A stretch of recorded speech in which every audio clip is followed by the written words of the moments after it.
Cheers! Sa unang tingin, iisipin mo parang burger patty siya, Sarap. mushroom sauce. Pero ang totoo niyan, hindi ito gawa sa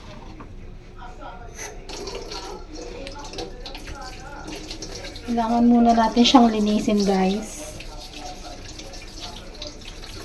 Para mawala yung dumi-dumi niya.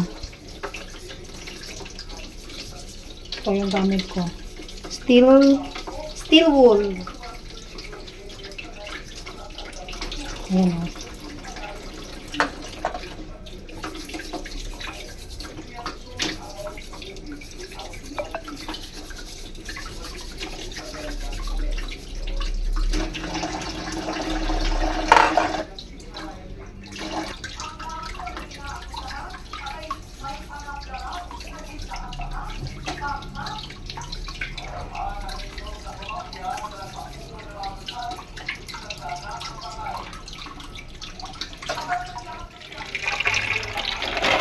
Kailangan, guys, makalubog yung balot sa sa tubig.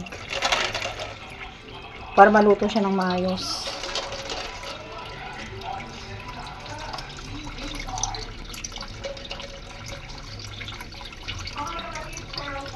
Yan, okay na yan. Then, maglagay tayo ng 1 kutsarang asin. Serve lang natin.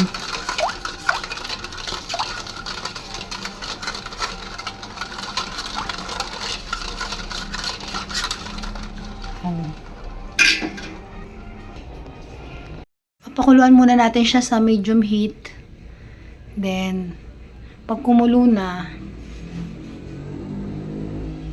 saka natin siya ilalagay sa low fire. And wag siyang tatakpan. Kasi pag tinakpan yan, magbabasag-basag yung mga balot. Papakuluan natin to ng 45 minutes. Una, medium fire muna. Kapag kumulo na siya, low fire na siya. Ilo-low fire na natin siya para hindi magbasag-basag. Pag medyo kumukulo na, guys, hinaan na natin yung apoy.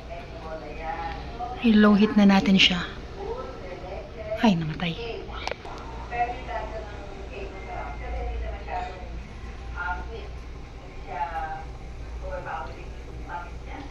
Then after 45 minutes, guys, ayan, luto na. Luto na ang ating balot. Ay, sorry. Ahon na. Kailangan pala magdahan-dahan, guys, sa pag-aahon sa balot. Kasi konting untog lang, nababasag pala yun. Ayan, guys, 8 na lang pala yung natira kasi nabasag yung dalawa at yung pala ay bugok. Ayan tayo ditong suka at asin. Try natin to. Ayaw na Yun.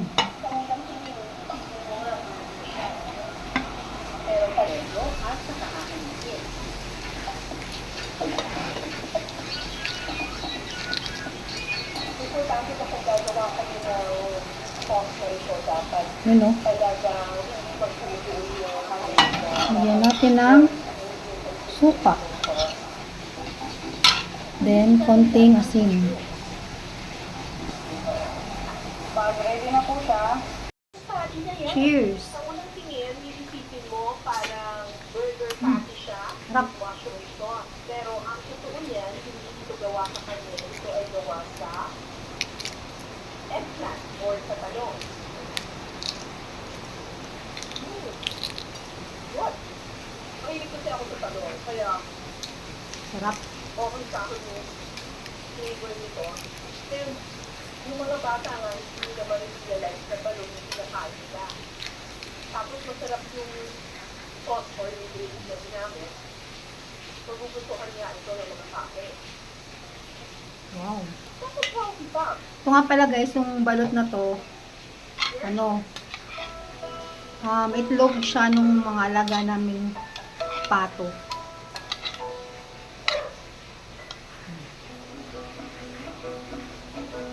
Parang wala pa siyang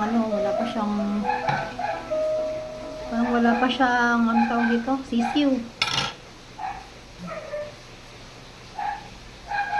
Tapos meron na siya, maliit lang. Ang loob.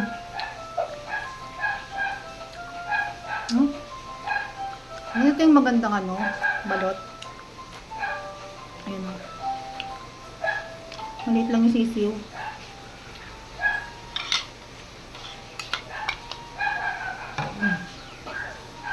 Konting asin.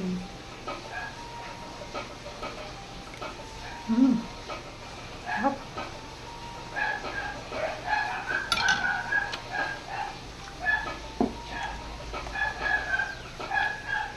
Yung bato niya, malambot pa. Ang sarap. Okay guys. Thanks for watching. Bye.